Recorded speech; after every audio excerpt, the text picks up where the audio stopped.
Hey guys, it's Justine here from I Should Read That, and today we're doing a little weekend reading vlog. It is Friday morning. I have just finished work because I happen to work short days on Friday. Very nice. I am in my comfy clothes. I got my silly goose hair clip and I'm ready to do some reading because this coming week is going to be absolutely hectic and I really want to get some stuff done. So there are a couple of things that I'm up to this week. I'm going to two book events. One in Oxford, that is for Hot Wax by ML Rio. I need to start this book. My friend says that this is basically like Daisy Jones and the Six, but the band is AC/DC instead of Fleetwood Mac, which I'm totally here for. And then I am also going to London to see Mona Awad for We Love You Bunny. If you've not read her books and you like weird girl fiction, 10 out of 10 would recommend. This is a sequel that I didn't know was wanted or needed, but I'm very curious to give it a try. I really want to start both of these books at least before Wednesday and Thursday when those events are. I am also in the process of knitting my Halloween jumper, which is something I do annually every year. This year, I can't believe I didn't think to do a Freddy Krueger jumper before now. I feel so incredibly foolish. It's kind of hard to tell because this is on a small cable, but I am almost done with the yoke. I've got about 10 more rows. I've got one increase round and then I can split it for the sleeves, which cuts down the number of stitches that I'm going to be working at once. For the body, makes things a lot quicker. When I get to that point, I'll show you what it looks like. It looks like a little t-shirt and it's adorable and I'll be able to try it on. And then last but not least, the new Pokemon game comes out on the 16th, so I am definitely going to be playing that because I am a lifelong Pokemon kid and I am beyond thrilled for a new game. So my plan is to just read. So I am in the middle of 3 books right now. I have an audiobook, a physical book, and an ebook. The audiobook is Betrayal at Blackthorn Park by Julia Kelly. This is a historical mystery. It's the second in a series, super fun. Full disclosure, Julia is my big sister. I'm a little bit behind because the 3rd book has just come out, so I am catching up on the series on audio. If you like historical set mysteries, this is set during World War II. It's a really fun female character and like a great sort of back and forth will they won't they sort of like relationship brewing. Would highly recommend these, but again, I am very biased. I'm trying to be upfront about the fact that she's my sister and I love her.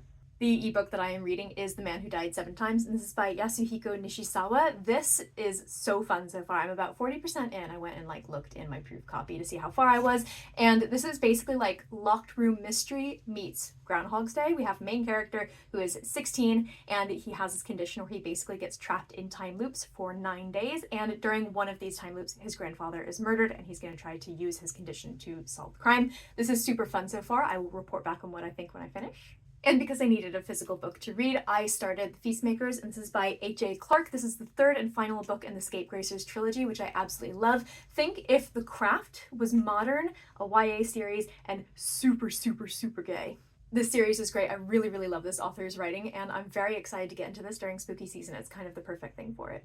So plans for the rest of the day involve going to lunch with my bestie, who I am actually going to be going to see ML Rio with, catch up a little bit, and then I'm going to be knitting up a storm and I'm going to be listening to Betrayal at Blackthorn Park.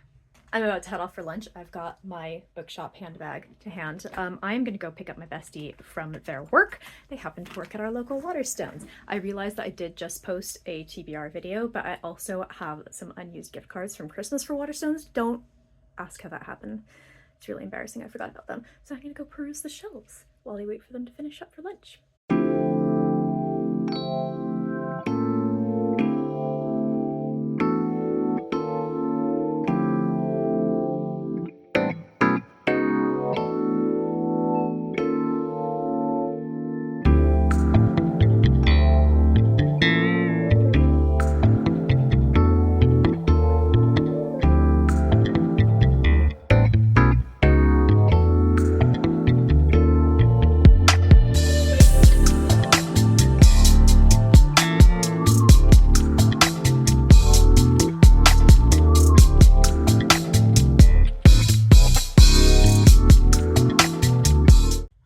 It is about 10 p.m. on Friday and I have finished my first book for the weekend. So I finished The Man Who Died 7 Times and it was so much fun. I had such a great time with this book. I love a book that involves like a disputed will. We love a family murder, especially when everyone in the family is just absolutely awful, and it had loads of twists and turns. I really enjoyed this one so much. I would highly recommend this. As I mentioned earlier, I went to lunch with my friend who works at Waterstones and I picked up a couple of books as predicted. So the first is House of Splinters by Laura Purcell. I actually have a proof of this that I was planning on reading soon, but they had the sprayed edge version and this is so beautiful. And she's one of my favorite authors. I'm so looking forward to this, so I thought it'd be worth picking up. This is a sequel to The Silent Companions, which I read a few years ago before the pandemic, which is kind of my benchmark for everything these days, and I absolutely loved it. I'm really curious about this because it didn't seem like a book that like needed a sequel, but I'm really hyped for this. We'll see how it is. And yesterday, a highly anticipated book for me released. So this is We Three Witches by Rosie Talbot. This is a YA horror novel, and it's a prequel to 16 Souls, which was her debut novel and part of a duology. This takes place in the 1930s. It's set in New York. I don't know much more about it, but I'm really looking forward to this. And full disclosure, I do consider Rosie to be a friend of mine, so I was really, really looking forward to supporting her, and I spotted this in the shop, and I snapped it up. Yes, I do realize the irony of buying 2 new books on the same day that I posted a video about my TBR and how I was going to get my TBR down. My family's already roasted me about it, so don't worry. And now we're getting close to bedtime because I'm 37 and bedtime is about 10 o'clock. I need to pick a new ebook, so I'll have a peruse through my Kobo and decide what that's going to be. But before I do that, I will try to make some headway on the Feastmakers. I'm only 35 pages in. I just started this last night, so I'm looking forward to diving in a little bit more. And then when it's bedtime, I can curl up on my side with my little clicky remote and pick an ebook. So I'll let you guys know what that will be tomorrow. Dax is here to say good morning to everyone. It is Saturday morning, and I massively slept in because I stayed up late last night. I actually decided to start The Road to Jonestown by Jeff Gwynne instead of reading The Feastmakers. Like, don't ask me why. I've had this book stuck in my head for ages. I've been wanting to read it for a long time. It's one of the books that I bought when I had mild inconvenience last month and ruined my TBR progress. And for some reason, The Feastmakers just wasn't clicking with me. I'm going to be reading it because I love the series, just now is not necessarily the right time. So apparently, massive cult true crime is what I want to read right now. And in terms of my ebook, because I finished The Man Who Died 7 Times yesterday, I decided to start Hot Wax because, again, I am seeing her on Wednesday, and I forgot I had a NetGalley copy, so I started it pretty quickly, fell asleep. I only read 7% last night, but I think it's going to be really, really fabulous. I'm really enjoying it so far. Daxo and I are going to do a little bit more reading before we head over to Mum and Dad's house to hang out with the family later. Well, Dax isn't coming with. It's going to be me and Scottish husband. She's going to stay at home with their little siblings.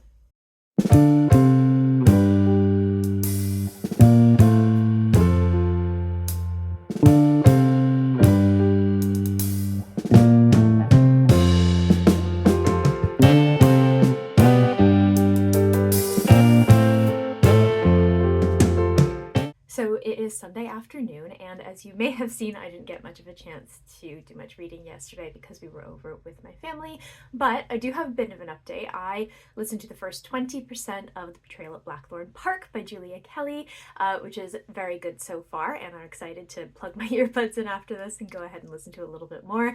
And I am also about 64 pages into The Road to Jonestown, which is really good. I'm really enjoying, but nonfiction is, of course, a little bit more of a slow read than fiction is. So my plan is to get up to 100 pages tonight, which is just that much more. It should be very doable, and listen to more, as I said, of my audiobook, and that should put me in a really good place for next week. I did get some book mail. One of these is a pre-order and the others are from Orbit. So the pre-order is Itch by Gemma Amor. This is a sort of feminist horror, ants crawling under your skin type of book. Very exciting. I've been looking forward to this for a long time, and it's one that I'm very, very, very keen to read. I've never read anything by her before, and I think that this is going to be fabulous. So love a pink horror book. And Orbit Books has launched a new horror imprint called Run For It, and they very kindly sent me 3 of their upcoming titles.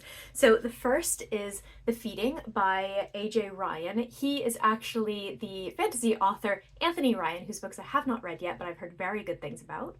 They also sent me a debut novel. This is Moonflow by Bitter Karilla. So this says on the back that it is a debut horror novel, a gloriously queer psychedelic trip into the heart of an eldritch wood and the terrors of sisterhood, as in cisgenderhood. This features a trans main character. Sounds really, really interesting. I've seen this one floating around a little bit. And last but not least, they sent me a copy of The Autumn Springs Retirement Home Massacre by Philip Fracassi. I actually read The Boys in the Valley, which was, I think, his last book. Last year, maybe, and I really enjoyed it. Very, very bloody, really fun, and I've been looking forward to reading this one. So yeah, between these guys and the 2 books that I bought on Friday, I did increase the physical TBR a little bit, but never fear. I still think that I'm going to be on track. While I wasn't doing a lot of reading yesterday, I was working on my Halloween jumper, and I have now separated the sleeves. So you can see it looks like a little t-shirt, and what I'll do is when I finish knitting the body straight down, I'll go in, and these stitches are on hold. I'll put the needle in, pick them up, and just knit the sleeve straight on. And because I have split the sleeves, I can actually now try this on and make sure that it fits. So I'm going to do that just now.